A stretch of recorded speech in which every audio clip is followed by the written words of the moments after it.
One type of asset that certain companies will have that is going to lose value over time is a natural resource. If your company deals in logging, if your company deals in mining, where you're going to use natural resources to help you turn a profit, so they're assets. And the process by which they lose value over time is referred to as depletion. So what are some natural resources?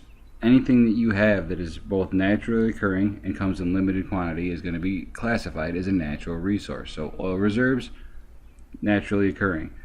There's only so much oil in a reserve though, so an oil reserve gets classified as a natural resource. The same is true as a silver mine and a timber farm. As we use those resources, as we use up and extract the oil from the oil well, as we cut down the trees to make lumber from our timber farm, etc., it's going to lose value.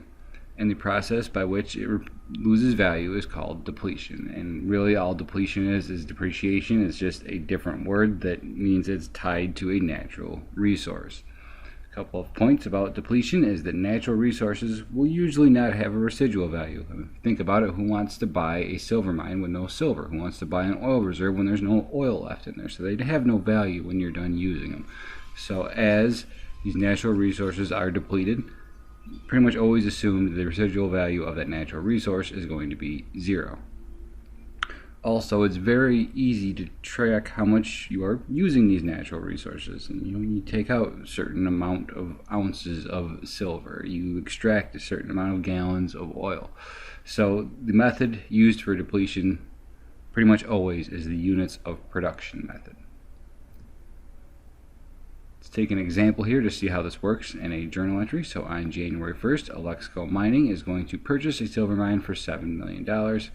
And they estimated at the time of purchase that the mine would yield 700,000 ounces of silver.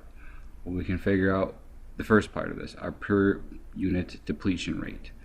We had a historical cost of $7 million. Natural resources pretty much always have a residual value of zero, which means we needed to get rid of that full $7 million in cost over the life of the asset.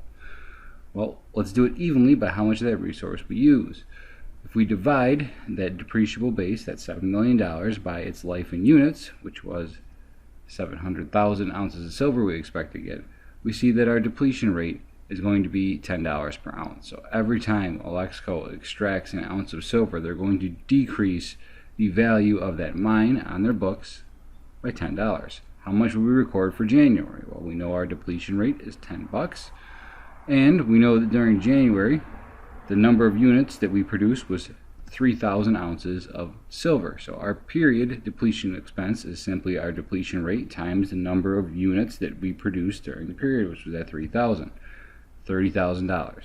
How would you record it in the books? You would record it in the books the same exact way that you record a depreciation expense, but you just use the word depletion instead. So on January 31st, we're going to make an adjustment. We're going to debit depletion expense for $30,000. We're going to credit accumulated depletion of silver mine for $30,000 to record January's depletion of the silver mine. Should be noted really fast that unlike property, unlike equipment, etc., where you have to have an accumulated depreciation account, you don't have to have an accumulated depletion account.